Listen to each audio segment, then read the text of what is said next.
रहीम 9th class. Hopefully आप ठीक होंगे। लास्ट टाइम हमने जो है डिस्कवरी ऑफ प्रोटॉन के बारे में, डिस्कवरी ऑफ इलेक्ट्रॉन में आप लोगों को समझाया था, तो होपफुली आपको समझ में आया होगा। अब हम चलते हैं डिस्कवरी ऑफ प्रोटॉन्स की तरफ। ठीक है, पहले हमने इलेक्ट्रॉन्स पढ़ा था जो है न्यूक्लियस के इर्द गिर्द शेल्स में रिवॉल्व कर रहा था। अब हम पढ़ते हैं डिस्कवरी ऑफ प्रोटॉन्स। ये भी एक एक्सपेरिमेंट ही किया गया था, गोल्डस्टीन ने एक्सपेरिमेंट किया था। ठीक है, इसमें भी इन्होंने डिस्चार्ज ये जो आपको यहाँ पे दिखाई देता है, ये एक डिस्चार्ज ट्यूब है। ठीक है, इसका अंदर इन्होंने जो है कैथोड ये चीज़ रखा है और एनोड ये रखा है। ठीक है, कैथोड जो है वो एनोड जो है वो पॉजिटिव रखा है, कैथोड जो है नेगेटिव रखा है। लेकिन जब इन्होंने गैस पास किया था यहाँ से बैटरी से कनेक्ट करने के बाद, तो उसी दौरान यहाँ पे कुछ और रेस भी निकले थे जो कि इस कैथोड के अपोजिट जा रहे थे। इसकी तरफ देखें, यहाँ पे पॉजिटिव चार्ज अपोजिट जा रहे हैं। ठीक है, तो यहाँ पे पॉजिटिव है और यहाँ ये खुद नेगेटिव है, तो ये पॉजिटिव रेस कहाँ जा रहे हैं? अपोजिट जा रहे हैं, आगे की तरफ जा रहे हैं। तो इन्होंने इसका नाम केनार्ड रेस का नाम दिया गया था। ठीक है, जो बाद में प्रोटॉन के नाम से डिस्कवर हुए थे। तो इसकी भी कुछ कैरेक्टरिस्टिक्स हैं, इनकी भी कुछ प्रॉपर्टीज हैं। इसमें क्या कहना चाहते हैं? This rays travel in a straight line and direction opposite to cathode rays. ठीक है, कैथोड रेस के अपोजिट ही जा रहे थे और डायरेक्ट स्ट्रेट जा रहे थे। The reflection in electric and magnetic field proves that these rays positive charge। ठीक है, वो क्या थे? पॉजिटिव चार्ज थे, जो आपको डायग्राम में भी दिखाया गया है। और इसके अलावा यहाँ पे ये कहना चाहते हैं कि the nature of the gas depend upon मतलब जिस तरह की हम गैस उस डिस्चार्ज ट्यूब के अंदर रखते हैं, ये उस पर डिपेंड करता है। जैसे कि हाइड्रोजन हम उस डिस्चार्ज ट्यूब के अंदर रखते हैं तो फिर उसकी कलर कुछ अलग हो जाती है, फिर दूसरे वाले की कलर कुछ अलग हो जाती है। तो ये उस डिस्चार्ज ट्यूब की गैस पे डिपेंड करता है। ठीक है, और यहाँ पे ये कहना चाहते हैं कि these rays do not originate from the anode. In fact, these rays produce when the cathode rays are electrons collide with the resonant। जब इसकी जो कैथोड रेस होते हैं, जब वो उस गैस से टकराते हैं तो तब ये प्रोड्यूस होते हैं। ये कोई एनोड से प्रोड्यूस नहीं होते हैं। जब मेटल इलेक्ट्रॉन गेन करता है तो उसके ऊपर पॉजिटिव चार्ज आ जाती है। तो आगे दो इलेक्ट्रॉन इसने क्या किया है? लूज किए हैं। ठीक है, जब ये गेन करते हैं, ये लूज जो करता है उसके ऊपर जो है पॉजिटिव चार्ज आ जाती है और जो गेन करता है उसके ऊपर नेगेटिव चार्ज आ जाती है। Most of these particles were found equally to that of the protons are the simple multiply of it. The number of proton 840 times more than the electrons। ठीक है, उसकी मास जो है वो इतना टाइम ज़्यादा होती है इलेक्ट्रॉन्स की। यानी इसका मतलब ये है कि जो है वो प्रोटॉन्स की मास ज़्यादा होती है इलेक्ट्रॉन से, तभी तो वो उस न्यूक्लियस के अंदर ही स्टे करते हैं।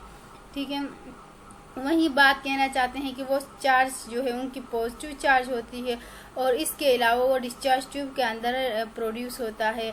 और इसके अलावा यहाँ पे क्या कहना चाहते हैं? Keep in mind that positive particle produce by a gas will be the same type positive rays produce by the light gas. जिस तरह हम पॉजिटिव लाइट गैस उस वक्त प्रोड्यूस करते हैं जब हम हाइड्रोजन के प्रोटॉन्स को लेते हैं। ठीक है, उसी डिस्चार्ज ट्यूब के अंदर। और हम चलते हैं डिस्कवरी ऑफ न्यूट्रॉन्स की तरफ। ठीक है, ये भी रदरफोर्ड ने डिस्कवर किए थे।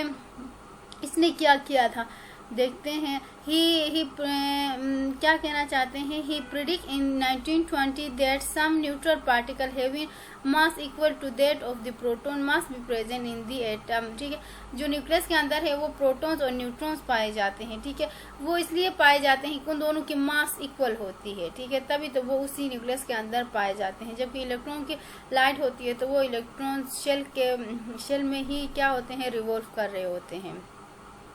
When he bombarded the alpha particle, जब उसने ना ये अल्फा पार्टिकल जब जो है बेरियम के ऊपर बम्बार्ड किए थे पॉजिटिव पार्टिकल्स, तो तब वहाँ पे एक कार्बन बना था और तब ये है न्यूट्रॉन, ठीक है। इसकी यहाँ पे इस तरह ये जो है प्रोड्यूस हुआ था। तो इस रिएक्शन के थ्रू इनको समझ में आया कि वहाँ पे एक न्यूट्रॉन भी प्रोड्यूस होता है और इसके एक अलग ही कैरेक्टरिस्टिक्स है। जाहिर सी बात है न्यूट्रॉन जो है वो चार्ज फ्री है, उसके ऊपर कोई चार्ज नहीं है, न्यूट्रल है, ठीक है। और इसकी जो है it has a high penetration, ठीक है। पेंट्रेशन कहते हैं किसी चीज़ से भी गो थ्रू होना, यानी जैसे कि पेपर है, पेपर से जब रेज गो थ्रू होते हैं आगे निकल जाते हैं तो इसका मतलब उसकी पेंट्रेट कर रहे हैं, ठीक है। और इसकी पेंट्रेशन लेवल किसी भी चीज़ की ज़्यादा थी।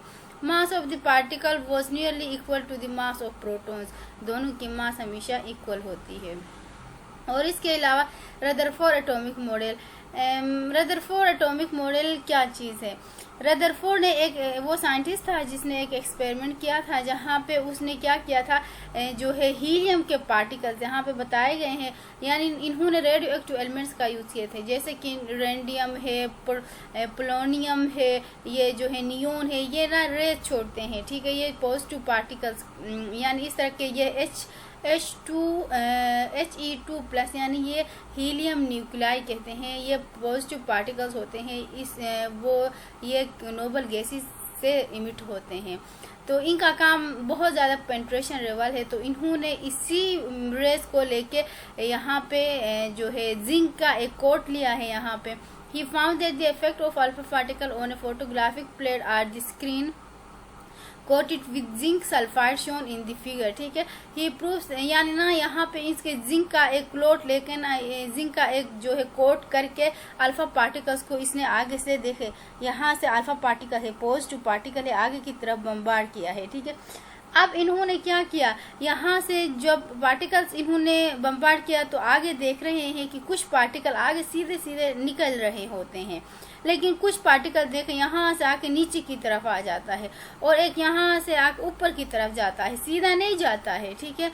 और कुछ देखें तो आगे जाके पीछे की तरफ आ जाते हैं, ठीक है।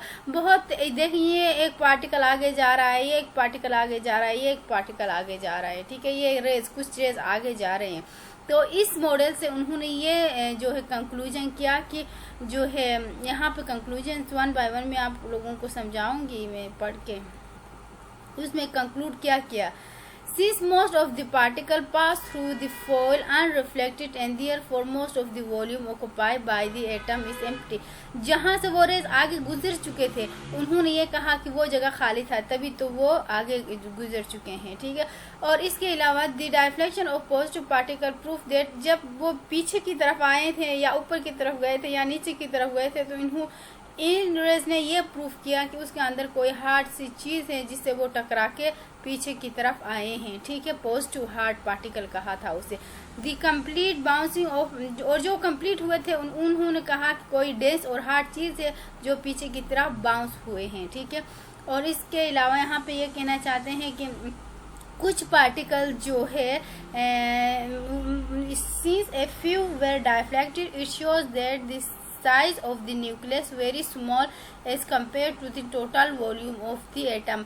उस न्यूक्लियस की जो है साइज जो है वो छोटी है कहा था इसमें, यानी टोटल जो है एटम की शेल्स भी हैं तो बाहर वाला एरिया बहुत बड़ा होता है अंदर न्यूक्लियस से। The electron revolve around the nucleus, ये भी उन्होंने कंक्लूड किया था। और इसके अलावा क्या कहा था, an atom of the whole is neutral भी है कहा था, क्योंकि पॉजिटिव न्यूक्लियस के अंदर जो है वो प्रोटॉन और न्यूट्रॉन होते हैं। प्रोटॉन पॉजिटिव होते हैं, न्यूट्रॉन नो चार्ज होते हैं, तो इलेक्ट्रॉन नेगेटिव होते हैं, तो वो दोनों एक दूसरे को कैंसिल आउट करते हैं और वो न्यूट्रल रह जाता है।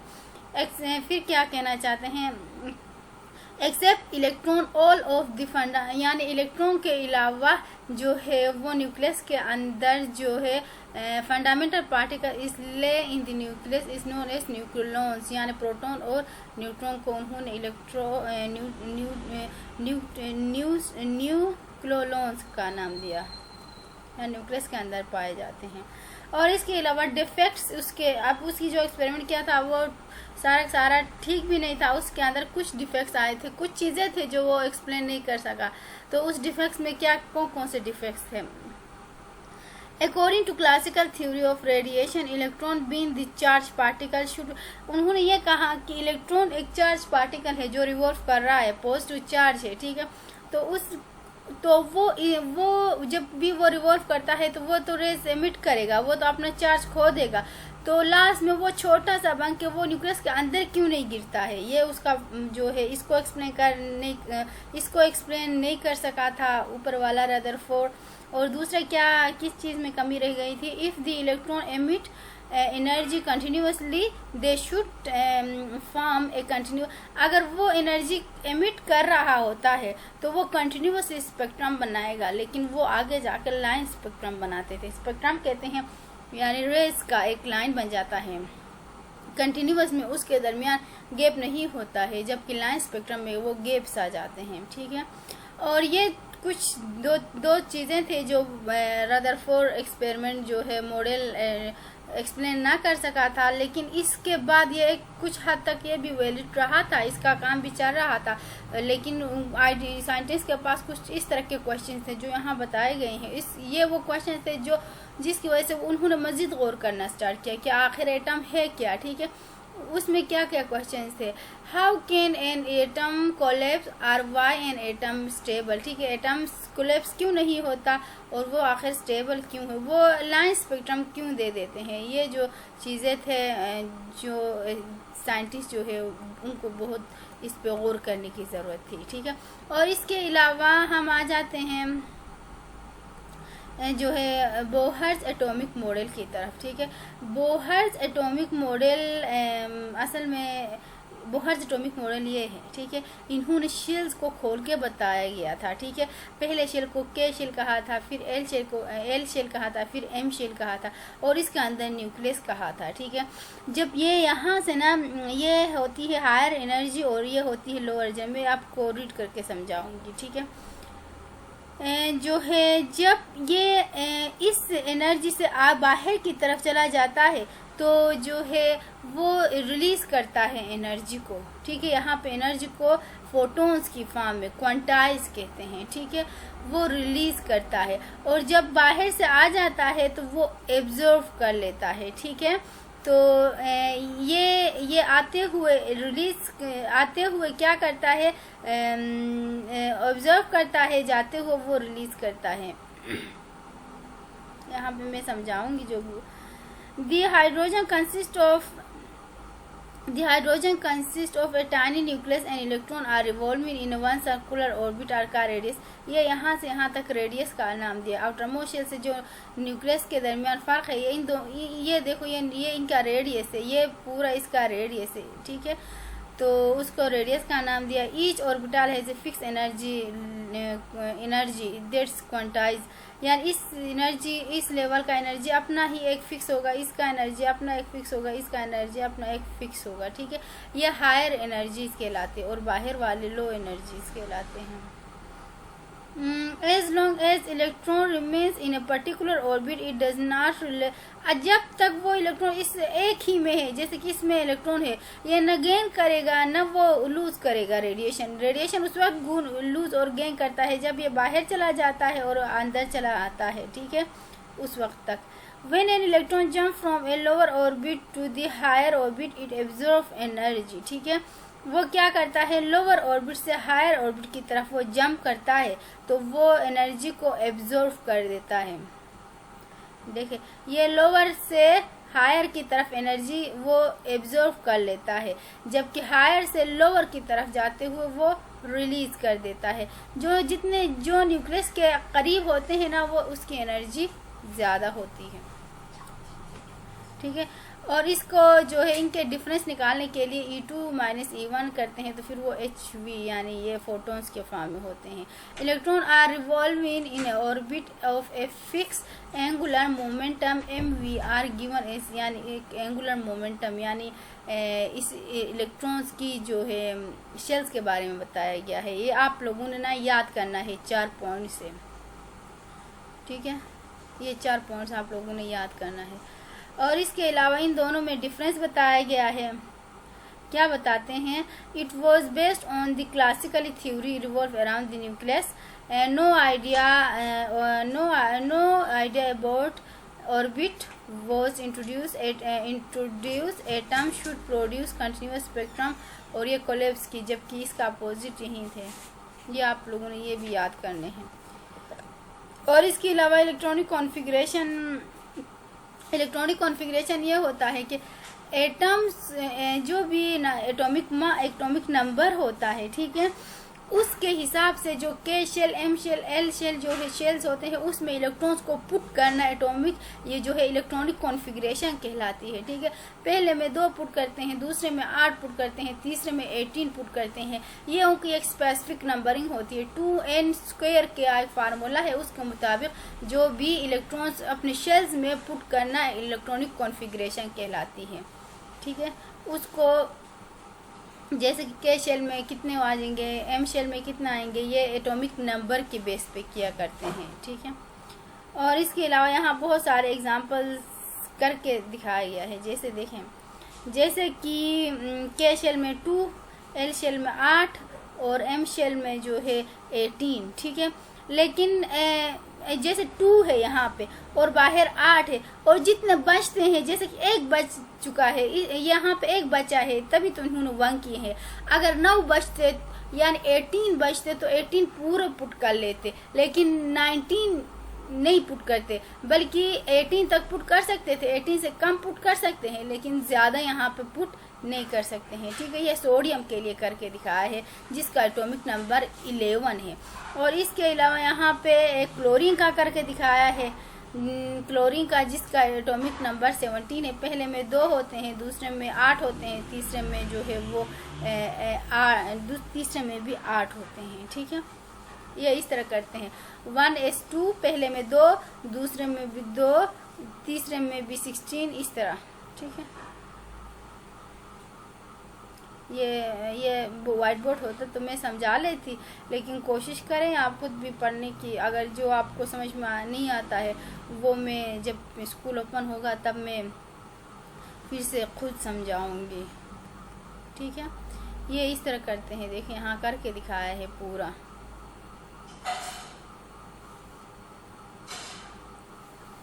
और देन चलते हैं हम आइसोटोप्स की तरफ, ठीक है। आइसोटोप्स इसे कहते हैं बेटा कि जिनका एटॉमिक मास जो है ना डिफरेंट होते हैं, एटॉमिक नंबर सेम होते हैं, एटॉमिक मासेस डिफरेंट होते हैं। जैसा कि हाइड्रोजन का हमारे पास एग्जांपल है, देखें इसके भी आइसोटोप्स के भी बहुत सारे यूजेस होते हैं, ठीक है। जैसे कि आइसोटोप्स ऑफ हाइड्रोजन, इसकी एटॉमिक मास 1 है, इसकी भी एटॉमिक नंबर की बात कर रही हूँ, सॉरी, एटॉमिक नंबर 1 है, इसकी भी एटॉमिक नंबर 1 है, इसकी भी एटॉमिक नंबर 1 है। जबकि एटॉमिक मास इसकी 1 होगी, इसकी 2 होगी, इसकी 3 होगी, तो ये कहलाते हैं आइसोटोप्स, ठीक है। ये प्रोटियम कहलाती है, ये ड्यूट्रियम कहलाती है, ये ट्रिटियम कहलाती है, ठीक है। ये हाइड्रोजन के आइसोटोप्स है। इस तरह क्लोरीन के अलग आइसोटोप्स होते हैं, ठीक है। ये आइसोटोप्स होते हैं जिनके एटॉमिक मास डिफरेंट होती है, जैसा कि ये क्लोरीन के भी हैं, आपको दिखाया गया है यहाँ पे। और इसके अलावा यूरेनियम के भी ये देखें, ये जो है आइसोटोप्स पाए जाते हैं। और इनकी भी बहुत सारे यूजेस होते हैं, जैसा कि कैंसर के सेल्स को की ट्रीटमेंट के लिए यूज़ होता है, उसे रेडियोथेरेपी कहते हैं। और डिजीज़ को एक्सप्लोर करने के लिए यूज़ होता है। जियोलॉजिकली यूजेस होते हैं, इसमें भी फॉसिल्स, जैसे कि फॉसिल्स होते हैं। फॉसिल्स का ये मतलब है ना कि प्लांट और एनिमल्स की डेड बॉडीज़ को फॉसिल्स कहते हैं, उनके बारे में ही स्टडी करते हैं।